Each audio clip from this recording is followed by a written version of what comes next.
Hi everyone, I'm doctor సాహిత్య, fertility consultant, మాతృత్వ fertility centre, Tirupati. So IVF treatment చేసుకునే వాళ్ళల్లో చాలా మందిలో ఒక అపోహ ఉంటుంది. అంటే ఈ ట్రీట్మెంట్ వల్ల మేము వెయిట్ పెరిగిపోతున్నాము, ట్రీట్మెంట్కి వాడే మెడిసిన్ వల్ల వెయిట్ గెయిన్ జరుగుతుంది, సో అని చాలామంది ఫీల్ అవుతుంటారు. సో దీంట్లో ఎంతవరకు నిజం ఉంది? సో యాక్చువల్గా ఐవీఎఫ్ ట్రీట్మెంట్ వల్ల వెయిట్ గెయిన్ అవ్వడం అనేది ఏముండదు. ఇంజెక్షన్స్ వల్ల కానీ దానికి యూజ్ చేసే మెడిసిన్ వల్ల కానీ వెయిట్ పెరిగేకి స్కోప్ వెరీ మినిమల్ ఉంటుంది. సో వెయిట్ గెయిన్ అనేది మీరు తీసుకునే డైట్, ఫాలో అయ్యే లైఫ్ స్టైల్ బట్టి, తర్వాత మీకు ఉండే stress levels and sleep pattern, దీన్ని బట్టి డిపెండ్ అయ్యి ఉంటుంది.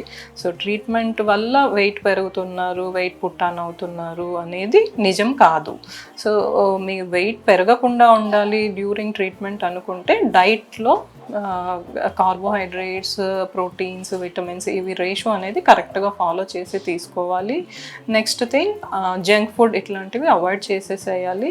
Compulsory walking, exercise, yoga, meditation ఇవి ఫాలో చేస్తా స్ట్రెస్ లెవెల్స్ తగ్గించుకొని స్లీప్ కరెక్ట్గా మెయింటైన్ చేసుకొని ఫాలో అయితే ట్రీట్మెంట్ వల్ల వెయిట్ గెయిన్ అనేది జరగదు. ఇది ఒక అపోహ మాత్రమే.